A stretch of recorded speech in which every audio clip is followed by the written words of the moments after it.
నమస్తే. ప్రస్తుతం మనము టీపీసీసీ స్పోర్ట్ పర్సన్ మానవతా రాయ్ కాంగ్రెస్ పార్టీ సీనియర్ నాయకులతో ప్రస్తుతం ఉన్నాము. మొత్తానికి రాష్ట్రంలో జరుగుతున్న ప్రతిపక్షాల ఆరోపణలు కావచ్చు, మొత్తానికి కాంగ్రెస్ ప్రభుత్వమైన తన మాటలో తెలుసుకునే ప్రయత్నం చేద్దాం. నమస్తే. నమస్తే.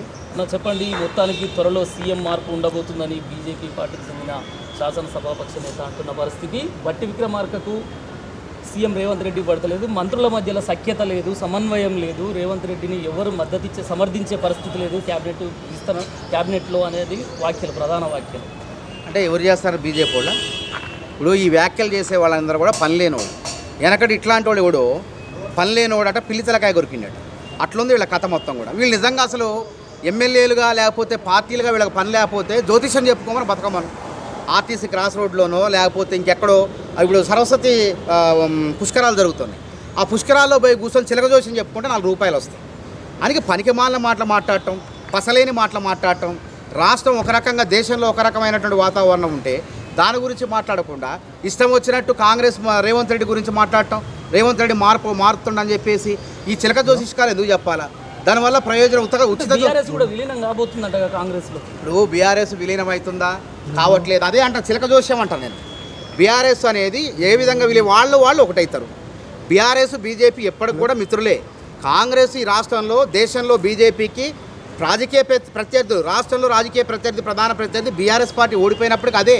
బీజేపీకి అంత సీన్ లేదు కాబట్టి వాళ్ళిద్దరూ ఒకటవుతారు కూడబలుక్కొని. మొన్న కరీంనగర్ ఎమ్మెల్సీ ఎన్నికల్లో వాళ్ళు బీజేపీ పోటీ చేస్తే అభ్యర్థినే పెట్టలే బీఆర్ఎస్ వాళ్ళు, సహకరించుకున్నారు. మహబూబ్ నగర్ స్థానిక సంస్థల ఎన్నికల్లో బీఆర్ఎస్ పార్టీ పోటీ చేస్తే బీజేపీ వాళ్ళకి కొంతమంది బలగం ఉన్నా ఎంపీలు ఉన్నా వాళ్ళు పోటీ చేయలేదు. అక్కడ క్లియర్ కనపడుతుంది వాళ్ళ మైత్రి. కాంగ్రెస్ ఎప్పుడు కూడా గతంలో బలం ఉన్నా బలం లేకపోయినా బీఆర్ఎస్ పార్టీ బలం ఉంటే ఆ రోజు జీవన్ రెడ్డి గెలిచింది, భారీ మెజార్టీతో కాంగ్రెస్ గెలిచింది. బీజేపీ కూడా అదే ఆరోపిస్తుంది కదా, మొన్నటి స్థానిక సంస్థలు హైదరాబాద్. అవును, మాకు బలం లేదు, మాకు వాస్తవంగా బలం లేదు. ఇక్కడ బలం అంటే ఏంది? మాకు ఉన్న సంఖ్య కూడా లేదు. కొంతమంది కార్పొరేట్ కౌన్సిలర్లు బీఆర్ఎస్ పార్టీని వచ్చారు కాబట్టి వాళ్ళు అనవసరంగా గెలకటం అవసరం లేదు. ఎందుకు? ఇది స్థానిక సంస్థల ఎన్నికలు, అది గ్రాడ్యుయేట్స్ ఎన్నికలు, గుర్తుపెట్టుకోండి. మరి మహబూబ్ నగర్లో ఎందుకు పోటీ చేయలే వీళ్ళు? మహబూబ్ నగర్లో బీజేపీ వాళ్ళు ఎందుకు పోటీ చేయలే? బీఆర్ఎస్కి ఎందుకు ఓట్లేసి ఆడ గెలిపించారు? కాబట్టి వీళ్ళు ఏంటంటే ఇక్కడ మాకు జీహెచ్ఎంసీ కౌన్సిల్లో వాస్తవంగా మాకు వచ్చిన 3 స్థానాలు, 3 స్థానాల్లో 2 మాత్రమే ఉన్నాయి. ఒక స్థానం ఆల్రెడీ బీఆర్ఎస్లో ఉన్నది. కొద్దిమందికి వచ్చారు, మాకు కొద్దిమంది వచ్చినా మేము గెలవలేం కదా. కాబట్టి వాళ్ళకి పార్టీ ఏం చేస్తుంది? మీరు ఎవరైనా వాళ్ళ కౌన్సిలర్లు గెలిచారు కాబట్టి వాళ్ళ నిర్ణయం మీద ఆధారపడి ఉంటుంది. కాబట్టి ఇవన్నీ పనికిమాల ముచ్చట్లు మాట్లాడుకుంటా వాళ్ళు ఒకటే. ఇప్పుడు లింగోజీ కూడా ఎన్నిక ఉన్నది. గతంలో కార్పొరేటర్ ఎన్నిక దరిపల్లి రాజశేఖర రెడ్డి ఎట్లా గెలిచిండా? బీఆర్ఎస్ బీజేపీ ఇద్దరు కలిసి పోటీ చేసినా రాజశేఖర రెడ్డి గెలిచిండు. అప్పుడు వాళ్ళిద్దరు ఒకటి కాదా? ఇద్దరు ఒకళ్ళ ఆఫీసులకు ఒకళ్ళు పోయారు, మాట్లాడుకున్నారు. కాంగ్రెస్ ప్రతిపక్షంలో ఉంది, పోటీ చేసినా ఓడిపోయారు. అక్కడి నుంచి వాళ్ళ బలం అనేది కళ్ళ ముందు క్లియర్గా కనపడుతుంది. కాబట్టి ఇవన్నీ కూడా ఉత్తుత్త ఖాళీగా ఉండలేక వెనక నేను చెప్పిన కదా పిల్లి తలకాయ కొరికే ముచ్చట్లుగా దాన్ని ప్రకటించాలి. కేటీఆర్ నిన్న మాట్లాడుతూ 30% కమిషన్ల పాలన, ఇది ప్రజాపాలన, స్వయంగా సెక్రటరియట్లో ధర్నాలు, మంత్రులు కూడా కమిషన్లు అని స్వయంగా వాళ్ళకు సంబంధించిన పార్టీ మంత్రినే కమిషన్లు లేని, మంత్రులు సంతకాలు పెట్టలేని పరిస్థితి అనే వ్యాఖ్యలు. ఇప్పుడు గుమ్మడికాయ దొంగ ఎవరంటే కొండా సురేఖ గారు గుమ్మడికాయ దొంగ అంటే కేటీఆర్ బీజేపీ పార్టీ వాళ్ళు భుజాలు దడుపుకుంటున్నారు. ఎందుకు దడుపుకుంటున్నారు? అసలు దొంగలు వీళ్ళు. గతంలో దళిత బంధులో కమిషన్లు తీసుకుంటున్నారు, తస్మాత్ జాగ్రత్త, నాకు నివేదికలు వచ్చినాయని గత ముఖ్యమంత్రి, మాజీ ముఖ్యమంత్రి కేసీఆర్ గారు మీడియా సాక్షిగా హెచ్చరించారు. అదేవిధంగా కాళేశ్వరం కమిషన్లుగా ఎట్లా మారిపోయినాయో, ఎట్లా ప్రజాధనాన్ని దుర్వినియోగం చేశారో. కాబట్టి కొండా సురేఖ మాటలు కేటీఆర్కి తగిలినాయి. ఫార్ములా 1 రేసులో ఏ విధంగా 55 కోట్లు మరి అప్పుడు ఎన్నికల సంఘం విధుల్లో ఉంటే ఆ ఎన్నికల సంఘానికి తెలవకుండా, మరి రిజర్వ్ బ్యాంక్ ఆఫ్ ఇండియాకు తెలవకుండా, భారత ప్రభుత్వానికి సమాచారం లేకుండా ఏ విధంగా 55 కోట్ల రూపాయలని ఫౌండర్ రూపంలో ధరణించారు. కాబట్టి కొండా సురేఖ గారు నిజాలు మాట్లాడితే గుమ్మడికాయ దొంగల లెక్క కేటీఆర్ మాట్లాడుకొని కొండా సురేఖ గారి మీద వక్రీకరించే మాటలు మాట్లాడతారు. కొండా సురేఖ అందుకే ఏమంటున్నా, భారత రియల్ ఎస్టేట్ సమితి, భారత రాష్ట్ర సమితి, ఇప్పుడు ఏమనొచ్చు అంటే దీన్ని భారత విఆర్ఎస్ అంటే వక్రీకరణ రాష్ట్ర సమితిగా అనొచ్చు. బీఆర్ఎస్ని భారత రాష్ట్ర సమితి కాదు, బీఆర్ఎస్ వక్రీకరణ రాష్ట్ర సమితిగా పేర్కొన్నది. ఎందుకంటే 14 నెలలుగా కృత్రిమ ఉద్యమాలు చేయటం, ఆ తర్వాత కృత్రిమ మాటలు మాట్లాడటం, వక్రీకరణ అంశాలు తీసుకొచ్చి మంత్రులు ఒకటి మాట్లాడితే వీళ్ళు ఒకటి చెప్పటం, తనదైనటువంటి శైలిలో కేటీఆర్ గారు ఏమన్నా గతంలో మేము 32 యూట్యూబ్ ఛానల్ పెట్టినాం, 33 మెడికల్ కాలేజీలు కట్టినాం, 32 యూట్యూబ్ ఛానల్ పెట్టినట్టయితే మళ్ళీ మాదే అధికారం ఉండదు.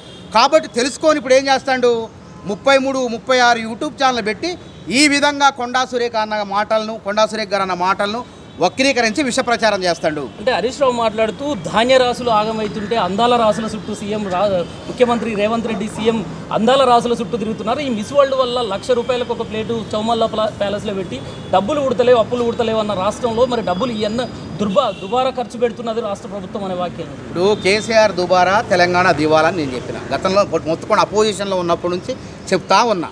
కాళేశ్వరం ఒక దుబారా, సెక్రటరేట్ 100 సంవత్సరాలకు ఉపయోగపడే సెక్రటరేట్ని తీసేసి కావాలనే కమిషన్ల కోసం వాళ్ళు కట్టింది. కాబట్టి అందాల పోటీలు అవసరమే, మనకి ధనధాన్య రాసులు అవసరమే. ధనధాన్య రాసులు దేశంలో మిగతా రాష్ట్రాల కన్నా మన పంట ఉత్పత్తి పెరిగింది. దాదాపు 2,80,000 కోట్ల మెట్రిక్ టన్నుల పంట దిగుబడి అయింది. ఈ యొక్క యాసంగిలో ఇప్పటి వరకు 50 లక్షల మెట్రిక్ టన్నుల పంటను కొనుగోలు చేసి రైతులందరూ రాష్ట్ర వ్యాప్తంగా ఒడ్లు కొనాలని ధర్నాలు చేస్తున్నారని ఇప్పుడు అదే అన్న 70 లక్షల టన్నుల ఉత్పత్తి అయితే ఇప్పటి వరకు కొన్నాం. 8,324 కొనుగోలు కేంద్రాలు పెట్టి వడ్లను కొంటనే ఉన్నాం. అది ఒక నెల పాటు ఉన్నది. ఇప్పటి వరకు 50 లక్షలు మాత్రమే కొన్నాం. ఇంకా 20 లక్షల టన్నులు కొనాల్సి ఉంది. మిగతా రైతులే స్వతహాగా బయట మార్కెట్లకు ఆడ అమ్ముకుంటారు. కాబట్టి ఎక్కడ కూడా రైతుకు అన్యాయం జరగట్లేదు. అన్యాయం ఏంటంటే అందాల పోటీల ద్వారా రేవంత్ రెడ్డి అందాల పోటీల ద్వారా ప్రపంచ దృష్టిని ఆకర్షిస్తాడు.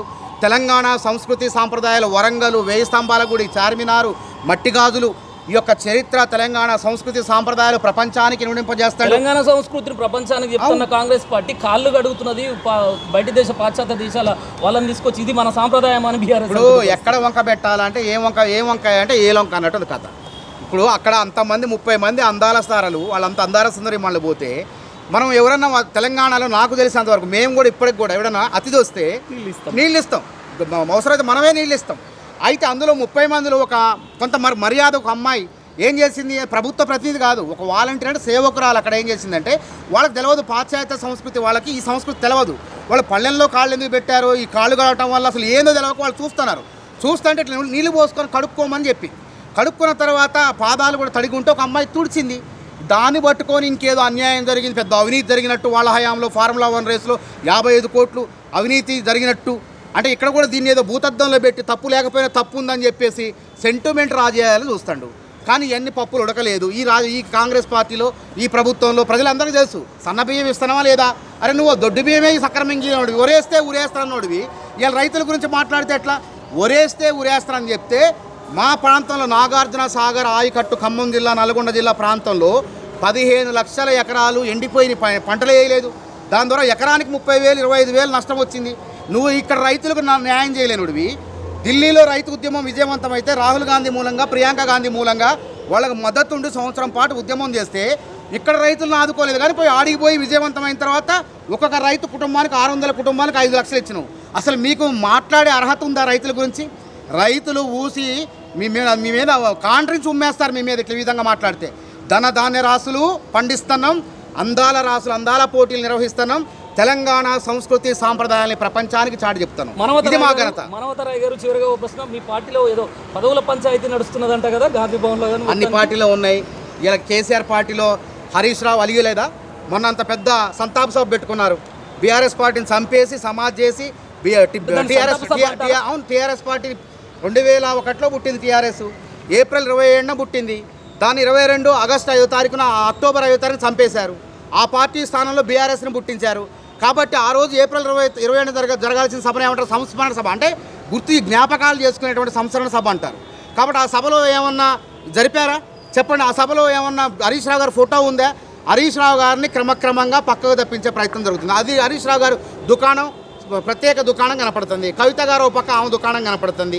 కాబట్టి 3 ముక్కల ఆట అవుతుంది వాళ్ళది. కాంగ్రెస్ పార్టీలో అంతర్గత ప్రజాస్వామ్యంలో భాగంగా అడుగుతారు, మాకు ఇది కావాలా, మాకు అది కావాలని అడుగుతారు. అన్యాయం అంటారు, కోప్పడతారు, ఇవన్నీ ఉంటాయి, మళ్ళీ కలిసిపోతారు. మా పార్టీలో అది ఉంది, కానీ మీ పార్టీలో చూడు, మీ కళ్ళ ముందు చెడిపోతుంది. మీ పార్టీ కాంగ్రెస్ పార్టీలోకి వస్తున్నాయండి. ఏ పార్టీలకైనా పోని రానియండి, ఎవరైనా రావచ్చు కాంగ్రెస్ పార్టీలోకి. కాంగ్రెస్ పార్టీ అందరిది, ఎవరైనా రావచ్చు, ఎవరైనా పోవచ్చు, ఎప్పుడైనా రావచ్చు. వస్తే ఆహ్వానిస్తాం హరీష్ రావుని. వద్దనం బ్రహ్మాండంగా మా రేవంత్ రెడ్డి గారు, మా మహేష్ కుమార్ గౌడ్ గారు, మా ఢిల్లీ నాయకత్వం రాహుల్ గాంధీ గారు రమ్మనండి, సంతోషమే. వద్దంది ఎవరు? టీపీసీసీ నూతన కార్యవర్గం వస్తుందంట 2-3 రోజులలో ఢిల్లీకి వచ్చారు మహేష్ గౌడ్. అందులో మానవతరాయికి ఏదైనా మంచి పదవి దక్కే అవకాశం ఉండొచ్చు. నేను ఆల్రెడీ 2 సార్లు ప్రధాన కార్యదర్శి, 20 మంది సభ్యులు ఉన్నప్పుడు ప్రధాన కార్యదర్శి, మళ్ళా మొన్న రెండో కమిటీ 80 మంది దాంట్లో కూడా నేను ప్రధాన కార్యదర్శి. 10 ఏళ్ళుగా 2014 అక్టోబర్ 2వ తారీఖున అధికార ప్రతినిధిగా నియామకమైన ఇప్పటికి కూడా టీవీలో చర్చల్లో కాంగ్రెస్ పార్టీని బలంగా వాదిస్తున్నా, గెలిపిస్తున్నా. కాబట్టి నాకు తగినటువంటి పదవి ఏమిస్తారో చూద్దాం. ఇచ్చినా ఒకటే, ఇవ్వకపోయినా ఒకటే. మనం అంటూ నిరంతరం పనిచేస్తూనే ఉంటాం. చివరగా ఒక ప్రశ్న, రాహుల్ గాంధీ మీద నిన్న బీహార్లో ఏదైతే అక్కడ అంబేద్కర్ కళ్యాణ్ హాస్టల్లో 2 FIRలు నమోదైన పరిస్థితి, తన మీద అడ్డుకున్న పరిస్థితి. ఇప్పుడు రాహుల్ గాంధీని చూసి తట్టుకోలేకపోతున్నారు. భారత్ జోడో యాత్ర ద్వారా బీజేపీ నాయకత్వానికి, నరేంద్ర మోడీకి పక్కలో బల్యం, కాల్లో ముళ్ళు, కంట్లో నలసలేక తయారైండు. కులగణన చెప్పి పోరు పెట్టి జోరీగ లెక్క మారిపోయిండు. కాబట్టి కులగణన చేయమన్నటువంటి బీజేపీ ఇలా కులగణన చేస్తాను ముందుకు వచ్చింది. అంటే రాహుల్ గాంధీ శక్తి ఏంది, రాహుల్ గాంధీ ప్రజాకర్షణ ఏంది తెలుసుకున్నది. బీహార్ ఎన్నికల్లో గెలవాలన్నా, రేపు గుజరాత్లో గెలవాలన్నా ఈ కులగణనకు శక్తి ఉన్నది. కాబట్టి రాహుల్ గాంధీ ముందుకు పోతాడనే భయంతో ఇవాళ ఏం చేశారు, కాంగ్రెస్ పార్టీని ఏమన్నారు, ఫస్ట్ మేనిఫెస్టోలో పెడితే కులగణన చేయాలని అర్బన్ నక్సలైట్లుగా పోల్చారు కాంగ్రెస్ పార్టీ నాయకత్వాన్ని, కాంగ్రెస్ని. అదేవిధంగా రాహుల్ గాంధీని ఏమన్నారు, రాహుల్ గాంధీ నువ్వు కులగణన అంటున్నావు, అసలు నీ కులమేందో చెప్పు, నీ మతమేందో చెప్పు అని రాష్ట్ర బీజేపీ నాయకత్వం, కేంద్ర బీజేపీ నాయకత్వం విమర్శించారు. పార్లమెంటు లోపల ఘోరంగా అవమానించారు. పార్లమెంటు లోపల బయట మీరు ఎన్ని విమర్శలు చేసినా, అవమానించినా రాహుల్ గాంధీ చట్టసభల్లో కులగణన చేయాలి అని చెప్పి వాదించిండు, బలంగా వాదించిండు. ఇలా భయపడి మీరు ఇలా కులగణన చేస్తారు, సంతోషం. దానికి కులగణన రావడానికి రాహుల్ గాంధీ ఆలోచన మీరు అమలు చేస్తున్నందుకు మేము మిమ్మల్ని హర్షం వ్యక్తం చేస్తున్నాం. కాబట్టి ఇలా రాహుల్ గాంధీ మీద ఎన్ని కేసులు పెడితే ఏమైంది, రేవంత్ రెడ్డి మీద 100 కేసులు పెట్టారు. ఇక్కడ మా అందరిపైన కూడా పెట్టారు, 100 కేసులు పెట్టారు. ముఖ్యమంత్రి అయిందా లేదా? ఇలా రాహుల్ గాంధీ మీద కేసులు పెడితే రేపు ఎట్లాగూ మీరు కులగణనకు ఒప్పుకున్నారంటే మీరు ఓడిపోతున్నారని అర్థమైపోయింది. కాబట్టి రాహుల్ గాంధీ ప్రధానమంత్రిగా పట్టాభిషేక్తుడు అవుతారని చెప్పి మనకు సంకేతాలు అందుతున్నాయి. చివరిగా ఒక ప్రశ్న, ఆర్ కృష్ణయ్య మాట్లాడుతూ, బీసీ సంఘం అధ్యక్షుడు మాట్లాడుతూ, ఆర్టీఐ కమిషనర్లు నియమించింది తెలంగాణ ప్రభుత్వం. అది అంటే బీసీ కార్డు ముందలు వేసుకునే కాంగ్రెస్ పార్టీ గత కొద్ది రోజులుగా ఆర్టీఐ కమిషనర్లలో ఒక్కరు బీసీ కన్నా ప్రాధాన్యత కల్పించిందా? ఇప్పుడు ఆర్టీఐ కమిషన్లు బీసీలు అంటే మైనార్టీలకు ఇచ్చారు. పర్వీన్ మైనార్టీ, తర్వాత ఉన్నటువంటి పివి శ్రీనివాస్ ఉన్నాడు, అయోధ్య రెడ్డి ఉన్నాడు, ఇలా ఒక వైష్ణవి అనే ఒక అమ్మాయి వచ్చింది. మరి ఆయన అనగానే వచ్చింది వైష్ణవి అని. ఈరోజు ఆమెను భూపాల్ ఎస్సీ ఉన్నాడు. సామాజిక న్యాయం ఉంది కదా. ఆయన ఆర్ కృష్ణయ్య గారు మాకు సామాజిక న్యాయం నేర్పాల్సిన అవసరం లేదు.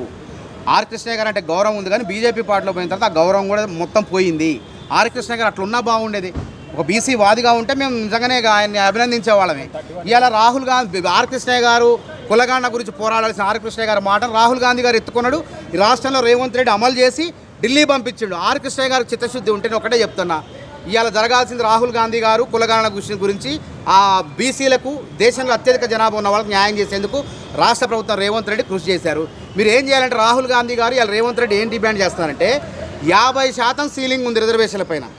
మీకు దమ్ముంటే ఆర్ కృష్ణయ్య గారు 50% సీలింగ్ని మీ మోడీ ప్రభుత్వం చేత ఎత్తేపిస్తారు. అదేవిధంగా రాహుల్ గాంధీ గారు రేవంత్ రెడ్డి గారు డిమాండ్ చేస్తున్నారు, ప్రైవేట్లో కూడా రిజర్వేషన్లు అమలు చేయండి. ఇవన్నీ చేస్తే బాగుంటుంది. కానీ ఆర్టీఐ కమిషన్లో బీసీలు ఉండాలి. బీసీలు వచ్చారు, అది కూడా తెలుసుకొని మాట్లాడండి. అయినా కానీ ఎస్సీలు ఉన్నారు, మైనార్టీలు ఉన్నారు, 2 ఓసీలు ఉన్నారు. వాళ్ళు జర్నలిస్టుల కింద పరిగణించాలి వాళ్ళిద్దరు కూడా. పివి శ్రీనివాసు, అయోధ్య రెడ్డి జర్నలిస్టులు వాళ్ళు అట్లాంటి వాళ్ళనే పెడతారు. అది కాబట్టి వేరే దగ్గర మా పార్టీ అధ్యక్షుడిని మేము మహేష్ కుమార్ గౌడ్ని ఇచ్చినాం. మరి నడ్డాను తీసి మీరు ఎవరో ఒకరిని పెట్టమనండి, బీసీని పెట్టమనండి. అక్కడ మా పార్టీలో తీసుకుంటే 1970లో జగజీవన్ రావుని అధ్యక్షుడిని చేసినాం. దామోదరం సంజయ్ జాతీయ అధ్యక్షుడు 71 నుంచి 72 వరకు ఒక సంవత్సరం కాలం ఉంచినాం. అదేవిధంగా బీసీ నిజలింగప్ప లాంటి వాళ్ళు, కర్ణాటక చెందిన వాళ్ళు మన పార్టీ అధ్యక్షులు అయ్యారు. రాష్ట్రంలో కూడా వెంకటస్వామి గారు, మల్లు అనంతరాములు గారు, చెప్పుకుంటూ పోతే చాలామంది. ఇవాళ మల్లికార్జున ఖర్గే జాతీయ అధ్యక్షుడు, ఇలా మహేష్ కుమార్ గౌడ్ ఒక బీసీ ఉన్నాడు. ఫస్ట్ మీరు దాని గురించి ఆలోచించండి. మీ పార్టీ జాతీయ అధ్యక్షుడు ఈసారన్నా ఒక బీసీకో ఒక ఎస్సీకో కట్టబెట్టండి. ఎప్పుడో బంగారు లక్ష్మణ్ చేశారు, మీకన్నా ముందే చేసినాం మేము. మీకన్నా ముందే బాబు జగజీవన్ రావుని అధ్యక్షుడిని చేసినాం. ఆ తర్వాత దామోదరం సంజయ్ని ముఖ్యమంత్రి చేసినాం. తర్వాత ఆ పార్టీ అధ్యక్షుడిని చేసినాం. కాబట్టి ఇప్పుడు దేశంలో సామాజిక న్యాయం జరగాలని రాహుల్ గాంధీ గారు ఇంటా బయట కొట్లాడుతున్నారు. కాబట్టి నిజంగానే మీ బీసీ నడ్డా, మరి అది ఏ కమ్యూనిటీ తెలియదు నాకు. ఆయన ఒక బీసీ అయితే పర్వాలేదు, ఓసీ అనుకుంటే నేను బ్రాహ్మణుడో ఏదో కావచ్చు ఆయన. కాబట్టి ఒక బీసీకి ఇవ్వండి, దాని గురించి డిమాండ్ చేయండి, మీ పార్టీ మీద డిమాండ్ చేయండి. Right, thank you. ఇదండి టీపీసీసీ స్పోక్ పర్సన్ మానవతారాయ్తో ఫేస్ టు